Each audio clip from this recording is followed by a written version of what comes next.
And we are back. NFL Power Rankings Week 1, regular season time. Let's get it. Shout out to Antoon PRIV Priv. He's the person I've used pretty much every single time for recording these power rankings. Shout out to him. You can see his Twitter, X, whatever you prefer to call it. Feel free to give him a follow. Thank you for making it. Anyway, getting into it, starting at number 32, being the worst, we have the New Orleans Saints, who, according to my preseason power rankings, are going to be staying the same. Now, the Saints, let's be honest, there's no expectations for them to be good. I mean, look at their quarterback situation. They have a second-round guy who's going to be 25, 26, and they have a fifth-round pick. Which, not saying, something can't come out of a fifth-round pick. Obviously, Tom Brady was a fifth-round pick. Might even have been a sixth. I'm not sure. Don't quote me on that. So, yeah. But the big issue with them is the only really good positions they have are older kind of players. Cam Jordan, Demario Davis, Alvin Kamara. A lot of these young guys haven't proven themselves to be anything spectacular yet. With that being said, there's no real reason to be super confident in them, so they're going to be coming in at number 32. At number 31, kind of the same situation. It's going to be the Titans who are going to be going down 2 spots. I just don't see a world where this team does good as well. Like I said, the only established stars are the older guys. I mean, Calvin Ridley, Jeffrey Simmons isn't that old, but he's certainly getting towards that age. L'Jarius Sneed definitely is a younger guy, but he had a step down compared to expectations. So I'm not too confident in this team either. The only thing that's given me a bit more confidence is I do like the division they play in a lot more, considering one of their teams is going to be a guy with a new head coach, and the other is going to be a team with Daniel Jones as their starter and Anthony Richardson as their backup. So they could squeak in a few division wins there compared to the Saints, who I really like all 3 of the teams. So they get a slight nod ahead of them. But both those rosters really do stink. Number 30, we have the Browns, who are going to be going up a spot. Their preseason was actually really impressive, which is why I do have them going up a spot. With that being said, I'm not too confident in their abilities as well. As much as I like Joe Flacco, he is 41 now. Don't really want to build around that guy. Dylan Gabriel, Shedeur Sanders, one of them could end up being a good quarterback. We just have yet to see it. Obviously, they're both rookies. They're going to be sitting behind Flacco for definitely probably this whole year. Who knows if the Browns decide to go quarterback in next year's draft or not. But I actually really like their roster. It's just their quarterback situation and their division. I mean, you had 3 teams with a winning record. I could very well see that being the same this season. It's hard to really be happy about that. There's, like I said, really good rosters, but the holes are like, they're trenches. Like, they go deep. 29, we have the Colts going down 5 spots. The main thing with this is kind of the same thing with the Browns. Quarterback situation. Now, with that being said, I think Daniel Jones or Anthony Richardson, whichever one does end up getting the start, whether. I know Daniel Jones is week 1, but an injury could happen or poor performance. They could be good. I definitely like the upside a lot more than Joe Flacco, who, like I said, is in his 40s compared to these guys who, Daniel Jones, well, he is a former 6th overall pick. Anthony Richardson, a former 4th overall pick. Anthony Richardson actually still on his rookie deal, only going into year 3, actually. The potential is there for those 2 guys. Meanwhile, their roster is definitely slightly worse, but I do like their quarterback situation slightly better because of the depth they do have with proven guys. Not saying that the guys who are proven are, bona fide stars, but they're definitely serviceable, I'd imagine. So, yeah. 28, we have the Panthers down 3 spots. The main thing with this is them, 1, stinking it up in the preseason, and 2, Jalen Coker is going to be starting the season on IR, and you trade away Adam Thielen.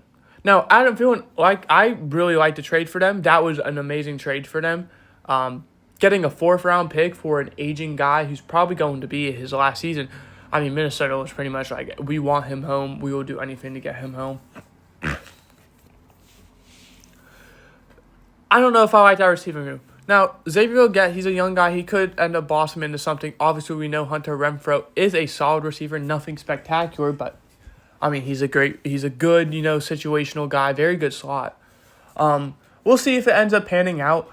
I don't know how well they're going to do off rip, and I think with, the Panthers and, the division they're in, the conference they're in is only getting tougher, you're going to need to start hot in order to really have a chance. You can't be starting the season 0-4, 1-3, and expecting, to be in the playoffs. 27, we have the Giants, who are going to be going up 3 spots. This is also a large part due to their preseason performance. All of the quarterbacks looked good. And to be honest, their roster really looks like it's a bunch of young guys who actually are developing, starting to show some cracks that they could be a superstar. With that being said, it's just cracks. We haven't seen them fully break free yet. So the potential is definitely there, and it's definitely shown. It's just, I'm not sure that it's, full force yet. But they definitely have the talent. They could actually surprise a lot of people this year, especially if Russell Wilson does play, like he did in Seattle. 26, we have the Jets staying the same. Nothing really much to talk about them. Their preseason was kind of how I expected it to be. Their team kind of performed to expectations. I mean, this is, in my opinion, a team who is probably going to have a very tough first year under Aaron Glenn, because you have a new quarterback in the system, a new head coach in the system, and definitely a few holes. But, I mean, I really like the Jets because those young guys they do have who have shown a lot of flashes, Garrett Wilson, Breece Hall, Sauce Gardner. These are proven stars. These are guys who are, like, when you're talking about best at their position, I mean, they're talked about. Or at least, thought about. So, because of that, I do have them at 26. However, I'm not going to see them really. They could, like I said, surprise a lot of people. I mean, they are in a weaker division with New England going on, a roster rampage right now. And the Dolphins, who just got spoiled, we'll be talking about shortly. Good to see something happening. They could potentially get a few division wins there, and they could sneak into the playoffs. Speaking of the division, though, the Dolphins at 25, up 2 spots. I don't know how to feel about the Dolphins. They're a very hit-or-miss team. I know they have the potential. Besides, last year they made the playoffs the past 2 years. Last year they had a bit of a slowdown of a year. This year, it's going to kind of be the same thing. Whether it be playoffs or, them just kind of eh. But I do think they have a lot to prove this year. I think Mike McDaniel's job is probably on the line. I don't think he's going to be an in-season fire, but I do think he will be end of the season if things don't go to plan. Because, yes, you've made the playoffs twice, but you haven't won a game. You haven't looked good against the playoff teams, regular season or postseason. Yeah, you can beat up on the easy teams, but no one really cares about that if you're embarrassing yourself in the playoffs. No one takes you seriously. With that being said, that's kind of where I'm putting you. You could surprise some people and make the playoffs, but I ultimately don't see you even coming close to winning a game, let alone, competing at all. Speaking of the division again, 24, we had the Patriots. You see how I feel about this division going down 4 spots? I actually, as you can tell, down 4 spots, I actually really liked this team. I had them as a top 20 team. Their roster looked really promising. I really like Mike Vrabel as a head coach. I thought he was great in Tennessee. I don't know why he got fired. Drake May looked really promising last year. I only see him taking this step up. And then, you have a bunch of young guys, especially in that receiver room, who could end up becoming something. Now, what I was not expecting was them to be, mass releasing or, saying, oh, we're willing to trade away this guy, Jabril Peppers, Kyle Duggar. I mean, their defense has taken a hit. Their offense has taken a hit. Kendrick Bourne got released. I mean, those were established guys. Now, who knows? Maybe they see something I don't with their young guys, but ultimately, I don't think they're going to be very good this year now. Maybe they're setting themselves up for the future, and if they are, I really like that. But you also have a young quarterback in a favorable situation. I thought you would take the most of it, advantage of it, while he's under contract, barely getting paid anything. But here we are nonetheless.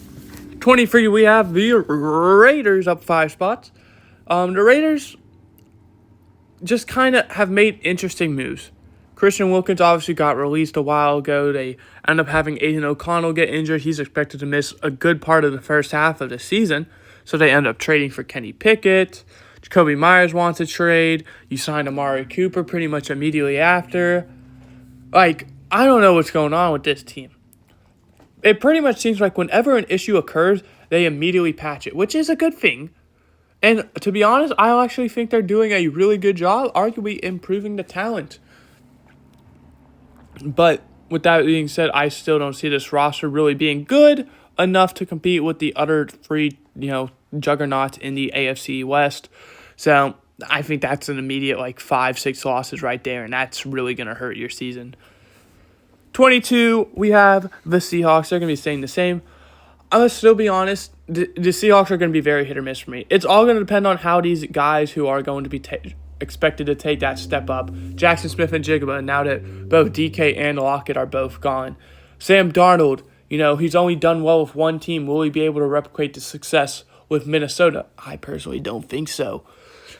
With those, big question marks really revolving around the offense, is Kenneth Walker going to be healthy a full season? Is Zach Charbonnet going to be able to take that, step up? If not, because he's shown a lot of flashes that he could be running back one for that team. Their tight end Arroyo, is he able to, live up to the expectations? They released Noah Fant because of that.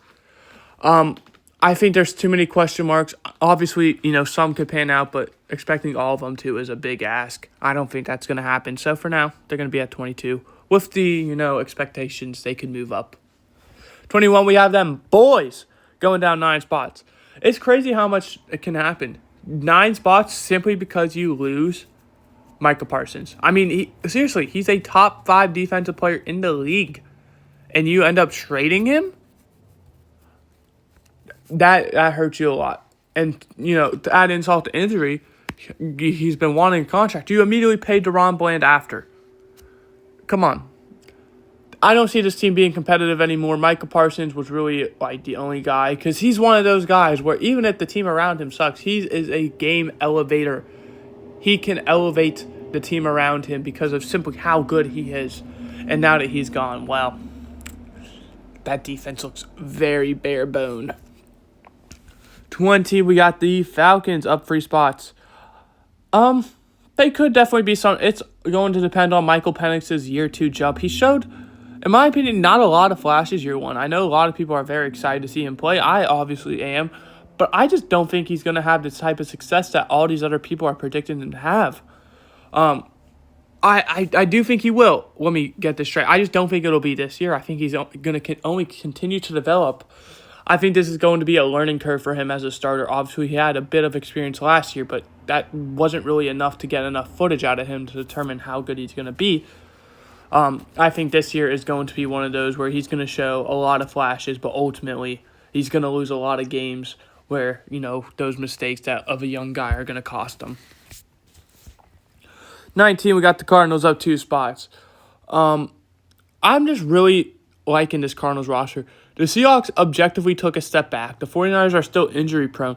Their best competition is the Rams, who I honestly could see them stealing a game from. I could see this team making a sneaky, playoff appearance. And I definitely could see them actually winning a playoff game. Because I really like this team. Kyler Murray, he has been the definition of middle of the pack. Mid-tier. Mid. Jonathan Gannon, I think he's a good head coach. I think this will be the year where the Cardinals finally break out and get their playoff success that they haven't had in quite a few years now. I mean, their last playoff appearance was, that fluke year with Cliff Kingsbury, and we all know how that went. I think this will kind of be the turn of the tide for them, and they will finally end up being competitive. I think we'll see Marvin Harrison Jr. take the step up that, we were expecting him to be dominant as a rookie. Yeah, I think we'll be in a much better spot this year for the Cardinals. Jaguars at 18, up a spot. It's kind of the same reason.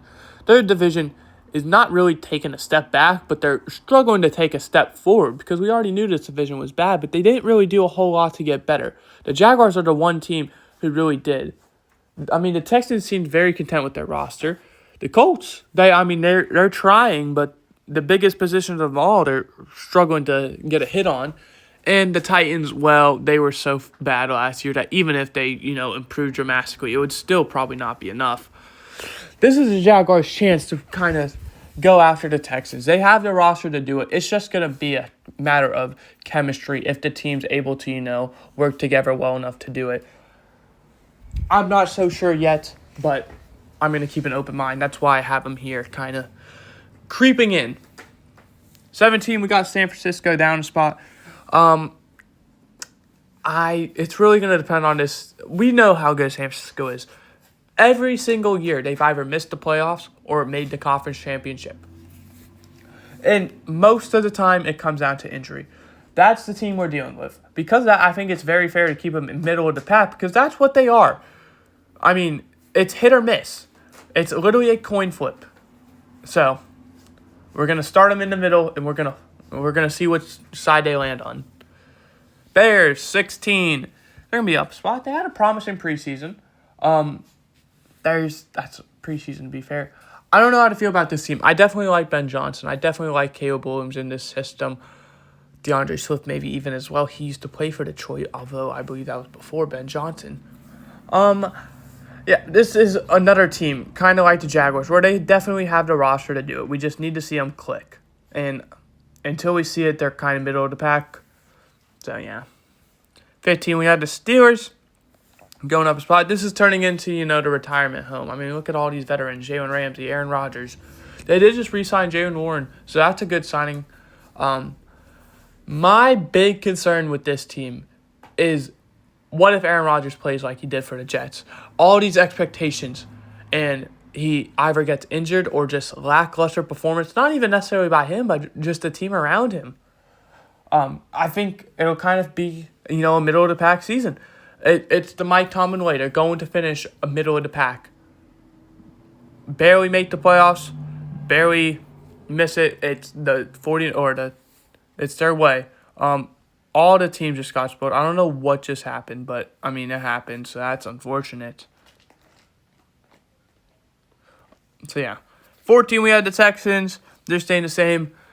Nothing changed. This is where I think they will finish. They will make the playoffs simply by winning their division like they did last year. That's how I see the Texans. I don't think they're going to be very competitive in the regular season. They're going to finish 9-8, 10-7 range. That'll hopefully be enough to win the division, maybe sneak them into the 7th seed. That's how it is. 13, we had the Bengals up 2 spots. They definitely did a lot to try and improve the team. Strictly drafting defense pretty much in the draft. They even went out and signed Trey Hendrickson. Didn't really re-sign him, but they improved his contract. Dalton Risner, obviously big expectations. They just signed Mike Pennell to the practice squad with, I've heard, expectations he'll be elevated to the actual team. They're trying their best. Now, what will the best bring? Until we see them actually play on the field with a full team as a team, I just can't be sold. Signing big names is one thing, but seeing them play is another. 12, we got the Chargers up a spot. They actually had a really good preseason. I know they went 2-2, but both those games they could have easily won. There's really not much to say. They're probably going to finish with the same expectations they did last year. Unfortunately for them, I actually think they might be the best team in their division. But having to go against the other two, I do like their team slightly better. It's crazy how good the Chargers are, but there's a realistic chance they finish third in their division. So, because of that, I think we could be looking at 4 losses right there for them, and that could really hurt them. Because even if they finish with only 3 regular season losses to other teams, that's still 10-7. But I do think the Chargers will probably make the playoffs, assuming, everything goes as expected. So, I'm not too worried, even if they don't win the division. 11, we had the Vikings staying the same. Not really a whole lot changed. It was kind of just more of a J.J. McCarthy is now taking over for Sam Darnold, who we expected last year. Will he play well is going to be the big thing. I know a lot of people are always saying he's going to be great. To be fair, I understand the hype because when you're surrounded by that team, if you don't succeed, it is on you. You cannot blame anyone else. So, with that being said, I understand it because he's surrounded by arguably the best offense in the league. You have arguably the best receiver. You have a great second receiver in Jordan Addison. You You have a great 1-2 punch with Aaron Jones, Jordan Mason. You have a great tight end, T.J. Hawkinson, one of the best O-line. I mean, seriously. But we haven't seen them play yet, so they're at 11 for now. But realistically, they're probably going to be better. 10, we had the Buccaneers down a spot. There's no real reason for them going down. It's just more of, I feel like, one team specifically got a bit better than them. So, yeah. They're going down mainly because, just like I said, one team's going up. Now we had the Broncos down a spot. Same thing. I mean, I do think this could be the team to win the AFC West. Their defense looks so strong that their offense can just take that step up that they showed in year one, where they kind of clicked at the end of the season. I mean, they're doing well. But we have to see it. Bo Nix, will he have a sophomore slump? I know that's a big thing for a lot of guys. I don't think he will have as big of one as people are imagining, even if he does have one. I think the Broncos are in very fine hands. Number 8, we got the Lions down 2 spots. Preseason was lackluster. It's starting to show that maybe the coordinators were a big part in, Dan Campbell's success. Not saying that Dan Campbell is, useless without him, but I definitely think they're going to be taking a step back this year. They're still probably going to be really good, probably win the division, probably compete for, Super Bowl, but compared to their roster last year and how other teams are improving, they're going down. Number 7, we had the Packers up 3 spots. This is the team jumping up. All they really did was, trade for Micah Parsons. I don't know if you've heard of him. Amazing move. That instantly boosts you up. I know there's reports that he might not play week 1 because he's dealing with some, I believe, those back problems. So there's a big concern there. But like I said, I think he's a top 5 defensive player in the league. He's a young guy. He's already got his contract extension. I mean, it would be stupid for me not to be buying the hype for a guy who's already proven himself. So we'll see. Number 6, we got the Commanders down a spot. Just poor preseason play for them. Obviously, I think they're still going to be really good, even if Jane Daniels, like I said, has that sophomore slump. They still have the team around him to be good, be competitive. So, yeah. Go Commanders. I'm a big fan. I'm not really. I just like, I think they could have a realistic chance at Super Bowl. Pretty much, I think they probably have the best chance of dethroning the Eagles, which makes me like them. 5, Rams up 2 spots. Great preseason by them. Yeah, that's really all that needs to be said. It looks like those, acquisitions that they made are actually going to come in and be good. Looks like Matthew Stafford is on track to play week 1, which is the big concern. So, with that being said, everything's kind of fitting in for them. I think there's no reason for them to fail. Yeah. Number 4, we have the Bills staying the same. Even with a lackluster preseason, it's still the Bills. Reigning MVP. AFC title contender year in, year out. Yeah. Number 3, Ravens staying the same. Same reason. Back-to-back MVP, although he didn't win it last year. He's, did come second in voting. Consistent title contender. Great preseason for them, though. There's no reason for it to change. Number 2, Chiefs. They had Patrick Mahomes, never rule them out. They're the reigning AFC champs. And number 1, Eagles, same reason. They're reigning Super Bowl champs. It'd be stupid for them to not, those top 2. But that is my power rankings. Let me know what you think. If you agree, disagree, what you would do differently. But that will do it for this week. I hope you guys enjoyed. I did. I will see you guys next time tomorrow with predictions for week 1. And, yeah, goodbye.